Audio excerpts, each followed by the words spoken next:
साथीहरू स्वागत छ तपाईँहरूलाई मेरो मिनी भ्लगमा। आज चाहिँ हामी केन्टकी टु डिसी जाँदैछौँ। यो चाहिँ 9 आवरको ट्रिप हो र मैले चाहिँ मेरो बुढीलाई टास्क दिएको छ। उसलाई चाहिँ यहाँबाट केन्टकी टु डिसी उसले ड्राइभ गर्ने छ नन स्टप र उसले टास्क पनि एक्सेप्ट गरेको छ र म तपाईँहरूलाई देखाउन जाँदैछु। र ऊ चाहिँ ड्राइभिङ सिटमा छ जुन चाहिँ तपाईँहरूले देखाउन सक्नुहुन्छ र च्यालेन्ज एक्सेप्ट छ होइन? ओके ल हेर्नुहोस् यस्तो दामी मौसम छ साथीहरू। सन्नी डे छ, एकदमै मजाको छ। हिजोसम्म क्लाउडी थियो, थ्याङ्क गड्स आज चाहिँ सन्नी डे भयो र बाबु पनि मस्त सुतिसक्यो र मम्मी पनि रेडी हुनुहुन्छ र मम्मीले आइ पनि सक्नुभयो। र हेर्नुहोस् साथीहरू हामी चाहिँ जाँदैछौँ फाइनल डेस्टिनेसनमा पुगेपछि तपाईँहरूलाई म सबै भिडियोहरू अपलोड गर्नेछु।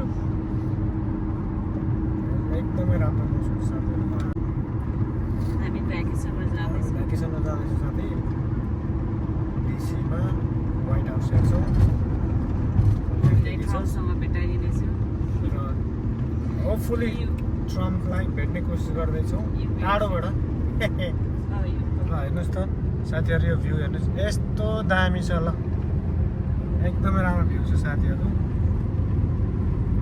र मेरो बुढीलाई चाहिँ म स्पिड च्यालेन्ज नगर्नु भन्छु।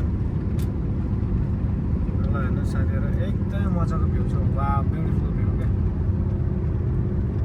ल केही छ तिम्रो यसमा? केही छैन, च्यालेन्ज एक्सेप्ट भयो। च्यालेन्ज एक्सेप्ट गरिसकेँ मैले। अब हामी जाँदैछौँ र तपाईँहरूलाई बाटोमा के हुन्छ हामी अपडेट भिडियो मार्फत गराउँछौँ। Stay tune.